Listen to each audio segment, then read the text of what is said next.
Hello, Soul Fam. It's Brittany bringing you another episode on the very last day of September. I want to start out by saying I am sorry for the quality of this audio. I'm having some troubles with my microphone and currently waiting on a new one to arrive. So if you could bear with me, that would be so appreciated. How wild is it that we are already heading into October? Where I live, it's still 100 degrees every day, so it doesn't quite feel like fall, but honestly, I will take every drop in temperature that I can get. Heading into October also means that we are 1 month closer to my birthday month, November. And this is a big year for me because I'm turning 30 this year. I know that in reality, age is not that significant. But I've got to tell you, I've been looking forward to turning 30 my entire life. I always imagined that as a 30-year-old woman, I would have my life together. I'd be past a lot of the hardships that I faced in the past, and it would kind of be smooth sailing from here on out. I now know that that is pretty ridiculous because we don't just hit a certain age and then suddenly have all of our problems go away. But that is what I used to think. I used to believe that I would turn 30 and that would be it. Everything would be better. All the things that were hurtful in my past and all my insecurities, those things, they would just kind of fall away. And I now realize that that's really naive. But I do like the idea that as I'm stepping into this new age of life, that all of the things that no longer serve me, I can kind of just let them go. I think that's a much more realistic approach to embracing 30. And that's kind of the vibe that I'm going to have in my head. That's my intention as I approach this next phase of life. I've spent a lot of my life having a really, really horrible self-image. And by that, I mean there's low self-esteem that a lot of people struggle with, and then there's just pure hatred and loathing for oneself. And that is definitely more where I land, or where I used to land on the self-image spectrum. I've really struggled with that for a majority of my life, and it's taken me down some really dark paths, and it's really caused me to make decisions and put myself into situations that were harmful and dangerous. And as I look back and reflect on some of those choices I made, I know that my lack of self-worth really played a part in me making those choices. I didn't act from a place of self-respect because I just didn't have any. And when I look back on that and at that person who hated herself so much and just had no desire to live, I feel so badly for her because her life didn't have to be that way. I really took the lack of love I felt from other people and I internalized it. And that made me come to this conclusion that somehow I wasn't worthy of love. And I decided that the way that other people treated me was a reflection of my inability to be loved.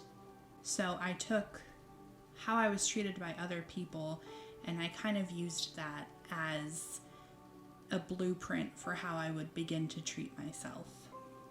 I was never properly taken care of as a child or a young adult, and so I never bothered learning how to properly take care of myself because it really wasn't part of who I was, and I didn't see a need for it.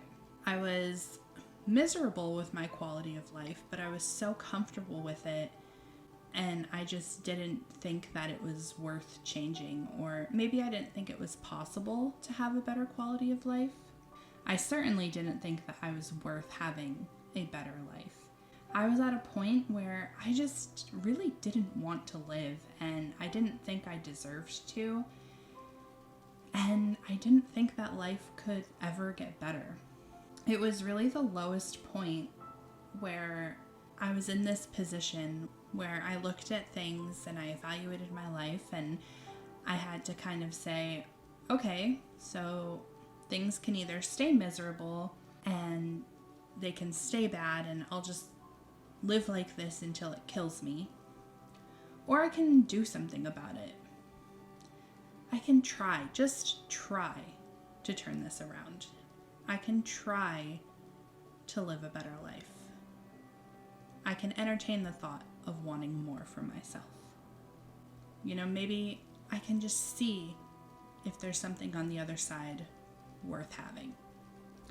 And that's where I discovered the things that I'm so passionate about today, like self-love and a positive mindset. And I feel like a lot of people preach positivity like it is the cure-all to every bad situation a person could go through. And that's why I kind of rolled my eyes at it for a long time. I would hear people preach this message of positivity, and it offended me.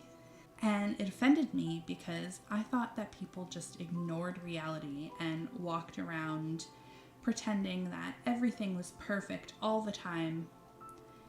And I was so attached to my pain and my hurt that I didn't want to venture into a new life where I couldn't carry it around with me.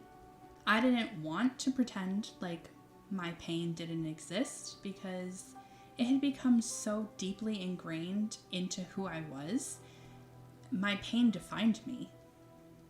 The thought of casting it aside in order to take on this new positive mindset seemed so phony to me, and it really stopped me from changing my life sooner because it just seemed so fake.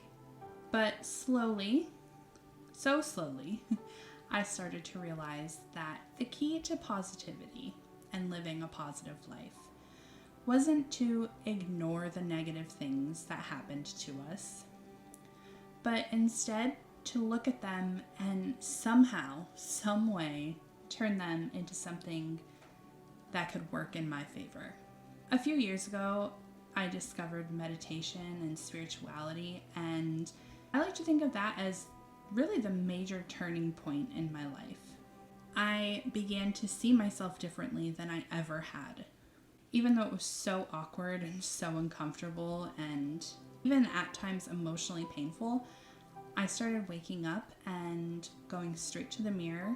I would look at myself, and instead of the horrible things I usually said to myself, I thought, what would happen if I just treated myself nicely? And so I began speaking positively over myself every morning. I would say things like, you're worthy of love, and you're here to make a difference, even if you don't feel like it today. It was honestly kind of weird at first, and I would cringe as I did it. It just felt really unnatural, and I wasn't used to being nice to myself, so I didn't know how to feel other than uncomfortable. But I kept doing it, and eventually it got easier. At first, I would stand in front of the mirror and I would really have to search for things to say about myself that weren't cruel. 1,000 cruel things came to mind, and I would have to work to find those 1 or 2 nice things to say to myself every morning. But the more I did that, the easier it became. Pretty soon, I found myself doing it without even having to try. You look beautiful this morning, I would say to myself, even though my hair was frizzy and it seemed like all of the moisture had been sucked out of my skin overnight. I would tell myself that I was beautiful. I would tell myself that today was going to be a good day. And I would tell myself these things, and over time I actually started to believe them. It made such a difference, not only in how I saw myself, but how I saw myself through the eyes of others. I used to just think and assume people hated me for no reason, and I assumed everyone was against me. And Honestly, I still do have a tendency to think like that sometimes, but I'm much better at talking myself out of it. But the thing is that now that I value myself, it honestly wouldn't even matter to me if everyone did really hate me. Because I love me and I don't need other people to love me. Now, it's great if they do, but I no longer put that burden on other people. I show up as myself, loving who that person is, and if someone else wants to join me in loving myself, then that's great. But if not, well, it just doesn't destroy me anymore. I've become so secure in who I am that there's not one thing that can shake the foundation of the love that I've built up for myself.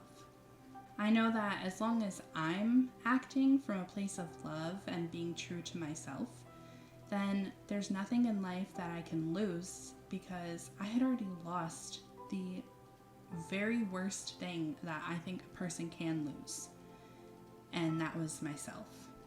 I lived so much of my life seeking out self-worth in other people. Once I found it within myself, I knew I would never need to search for it anywhere else ever again. It was really freeing and liberating. And of course, people who were so used to the way I used to carrying myself, once I began to operate from a place of self-love and self-respect, they didn't really know how to respond. And the people who weren't in my life for the right reasons, once they started to notice that I had built up my self-worth on my own, they weren't really keen on this new confident version of myself that they now had to deal with. And I just want to let you know that it's perfectly okay to let go of those people. If you're on a journey of self-love, and when you begin to set boundaries or take your power back, the people who have a problem with that are usually not the people you want in your life anyway. Boundaries are only a threat to people who intend to cross them. So I began to say no to things that weren't in my best interest, and I began to be really particular about my time and what I was willing to invest my time in. If I had friends who only called me to complain, I stopped dropping everything to answer those phone calls. And if I had people in my life who only reached out when they needed something, I stopped being available to that. I began to use my time for myself and doing what was best for me for once.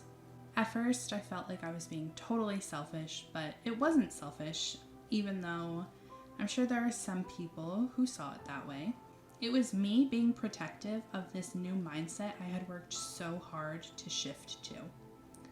And I wasn't going to let anyone or their negativity threaten this new sacred way of living I had discovered.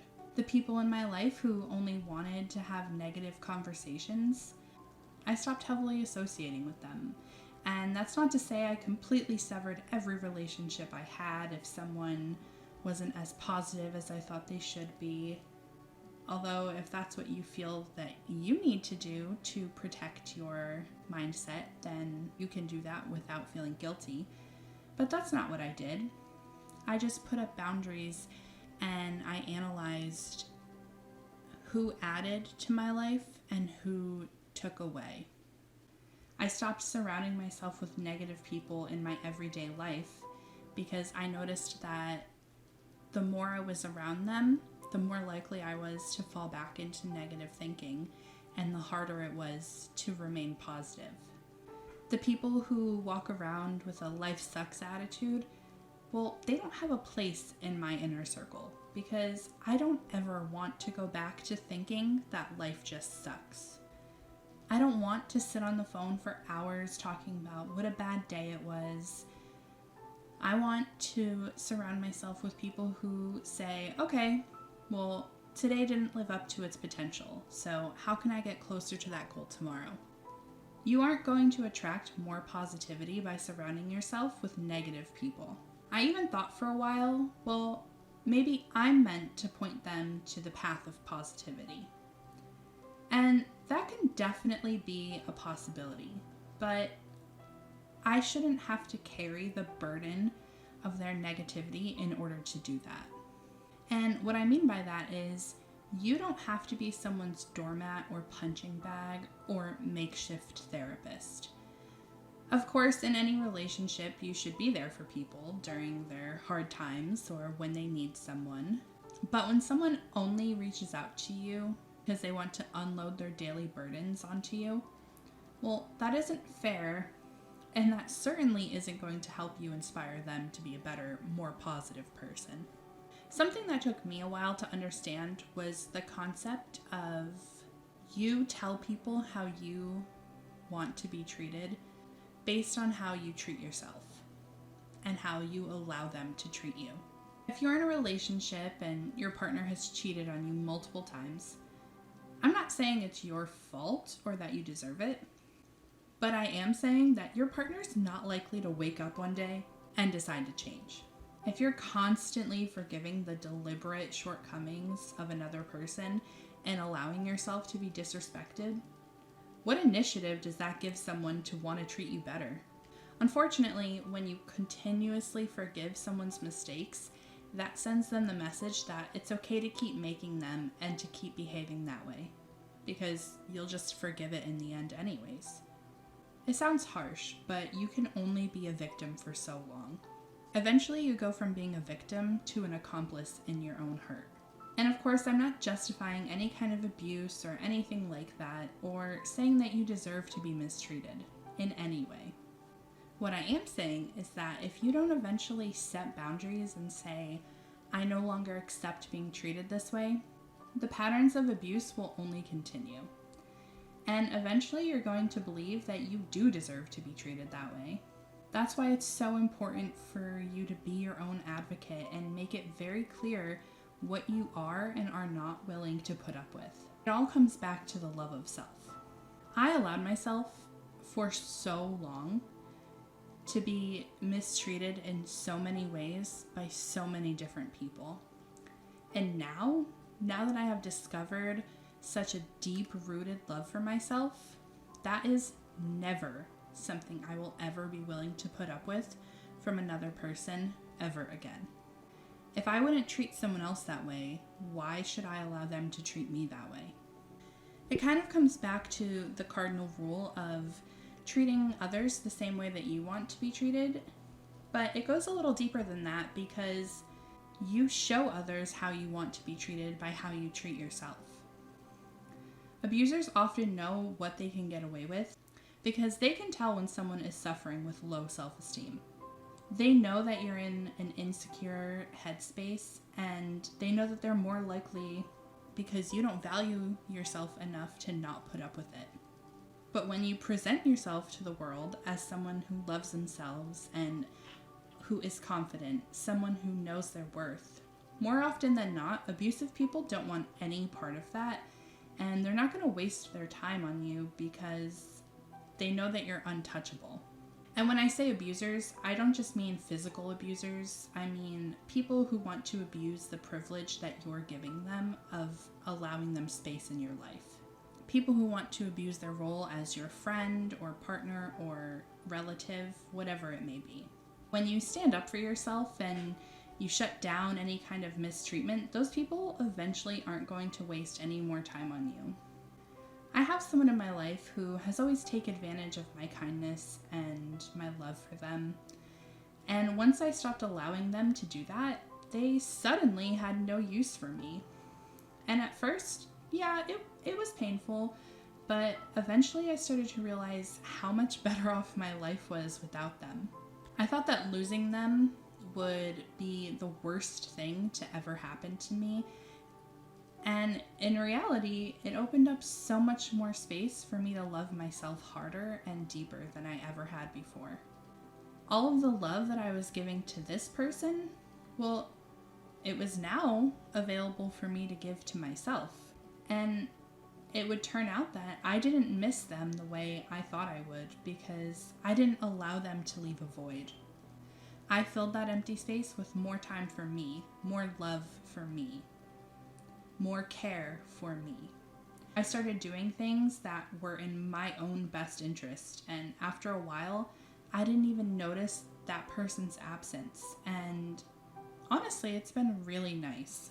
Even though it was really hard, especially in the beginning, and I never thought that I would be able to do it, I'm actually thriving without that person in my life. And it has just shown me that I really am all I will ever need. I did myself such a huge favor when I decided what behavior I was going to accept and what behavior I was not going to accept. And it isn't my problem if someone decides that they don't want to comply with my boundaries. I don't have to adjust my standards because someone isn't willing to meet them. Me and my standards are not the problem. And that's not to say that every person who doesn't live up to those standards is the problem. It just means that maybe they aren't the right fit for me. If someone doesn't meet my standards, they aren't necessarily a bad person. They aren't a problem. They just aren't meant to be part of my journey at this specific time, and that's okay. I look back at the friends I used to have or the people I've dated, and with a lot of them, they weren't in my life because they brought value to it. They were there because I wanted them there. It wasn't because they had anything to offer me. It was because I wanted them to fill a void that I had within myself. I thought that the more friends I had, the happier I would be. In reality, the more friends I had, the less time I was able to devote to each friendship. I had a dozen best friends, but we weren't actually best friends at all. It felt nice to be the girl who had a full social calendar because I thought that and always having people around and having people to do things with, I thought that meant I would be happier. The more people that liked me, maybe the more I would like myself. What's funny is that now I prefer to do a lot of things on my own. I used to fear going shopping by myself, and now I only want to shop by myself. I love dining out by myself. I love seeing movies by myself. I really love traveling by myself. Letting go of the feeling that I needed to have all of these people accompany me on every adventure I ever wanted to take in life, letting go of that has allowed me to get to know myself better. I date myself now. I do my makeup and my hair and I put on a nice outfit. I take myself to nice places and I give myself the love and attention that I had previously reserved only for others. I've gotten to a place where the addition of another person would be just that, an addition, a bonus. I don't need anyone else to experience things with me. Sure, sometimes it's definitely nice to have people that you love and who love you around to create memories and experience things with you, but I used to hold back on so many things that I wanted to do because I couldn't find someone who wanted to share those things with me. And then one day I was like, wait, why am I going to miss out on all of these opportunities because I don't have another person to experience this with? Isn't that so ridiculous? And I'm a person with extreme social anxiety, so it was really a struggle at first, but eventually it became so natural and so easy to do things on my own. I almost regret not doing it sooner. I went from occasionally seeing a movie by myself because it felt safe to do that in a dark theater where no one was really looking at me, to being a person who loves to travel solo. Again, it was me taking the burden off of other people that opened up a whole new world for me. I didn't need people to do things with me in order to enjoy myself. I could do them alone, and I could get to know myself better while doing that. And if one day I had people who I did want to share these experiences with, then that would make it even better. But I didn't need other people to make these experiences good, because they were good enough already if it was just me and myself experiencing them. I was out there doing things and loving it because I not only loved myself, but I liked myself, and I liked myself enough to want to spend time with just me. Relationships of any kind are tricky. And you can't control how someone else behaves. You can't make other people share your same outlook, whether that's a political opinion or a positive mindset. And that's why I place so much importance on focusing on myself. And that's why I want you to do exactly the same thing, because it really is the only thing you are able to control. I couldn't control my childhood or the toxic patterns of those around me, but what I did have complete control over was choosing to carry those patterns and beliefs into my future, or choosing to leave them in the past. I didn't feel loved or valued by others, but I did have the ability to love and value myself. I wasn't able to choose my family or my upbringing, but I do have the choice to create a better reality for myself now and in the future. I had to dig really deep and force myself to find things about myself that were worth loving. But that didn't mean they weren't there. Just because other people may not have seen them, it didn't mean that the good parts of me didn't exist. It meant that I needed to be the one to discover them, because that was the only way they would ever have any value. So if you're listening to this, I just want you to know that you don't need to become some perfect version of yourself in order to be loved. You also don't need to hit rock bottom. You can start today, right now. You can look in the mirror and start talking to yourself the way you would talk to your best friend. You wouldn't look at someone you loved and say, "You know what? You'd look much better if you dropped 15 pounds. You definitely wouldn't say, "You're just not worth loving yet." So why do we talk to ourselves that way? Be your own hype girl. That's what I am for myself constantly. I'm my own cheerleader and my own advocate and my own best friend. When I was 12, I was in therapy, and after one session, my therapist told me to go home and write out a list of 10 things that I liked about myself.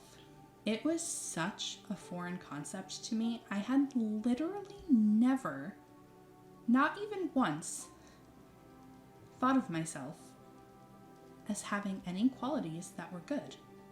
When she told me to go home and write out a list of things I liked about myself, I thought that she was crazy, because there weren't any. There were no qualities I liked about myself.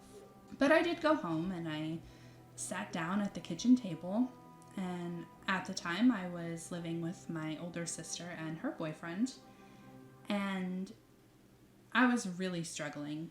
I sat there for hours and couldn't write anything down.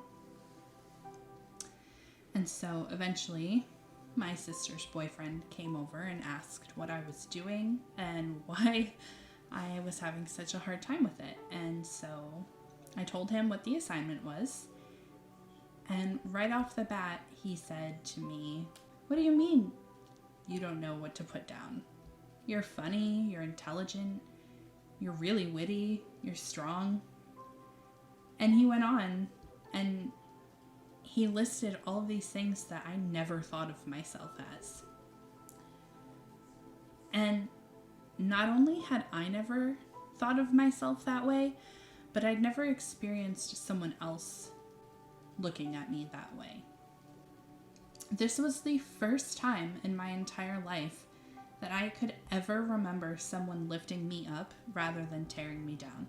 And looking back on it now, I just feel so sorry for that 12-year-old girl, because even as someone was telling me for the first time all of these positive things about me, I didn't see them in myself, so it didn't really matter. It took me another 15 years before I could ever see those positive qualities in myself. And I know that I've grown, because now it's become a daily practice for me to list at least 10 things that I not only like but love about myself. Or 10 things that I'm good at. Or 10 things that make me a good person. 10 things that make me worth knowing. 10 things that make me a person who is worth having a good life. And it's not always easy, but it doesn't seem impossible like it did when I was a 12-year-old girl who was just lost and waiting for someone to love me. And as I reflect back on that 12-year-old girl, I wish that I could tell her that the things I see in myself now have been part of me all along. And I guess my only regret is that it took me so long to discover them. Because my name is Brittany, and I am wise, I'm witty, I'm resilient, I'm strong, I'm brave, I'm kind, I'm generous, I'm insightful, I'm dependable, I'm fun to be around, I'm adventurous, I'm brilliant, I'm worthy of love. See, right there, it was so easy to even go past just 10 things. Giving myself these daily affirmations, even when I don't believe them, especially when I don't believe them, it's led me down the most beautiful path that I could ever have hoped to find. And it's a path that took me a long time to discover, and it's a path that I have to choose every single day to continue walking down. It's filled with a lot of crying, a lot of reframing my mind, some loss, but even more gain, some new discoveries, and a whole lot of me. And I hope that whoever's listening to this, I hope that you're brave enough to go down this same path. I hope that if you don't already know it, one day you realized how amazing you are. And I want you to love yourself and become so unapologetically you that the people who can't handle it just fall right out of your life. And the people who are meant to handle it are drawn to you like a magnet. You are so worth loving, and the most important person who is ever going to love you is yourself. Thank you for taking the time to listen to me talk about this, and I hope that it made some sense and maybe you gained something from listening to it. If your soul is calling you to embark on a journey of self-love, please answer it. You will never, ever regret loving yourself the way that you deserve to be loved. I hope you have an incredible day and an incredible week, and I will see you next Wednesday for episode 3.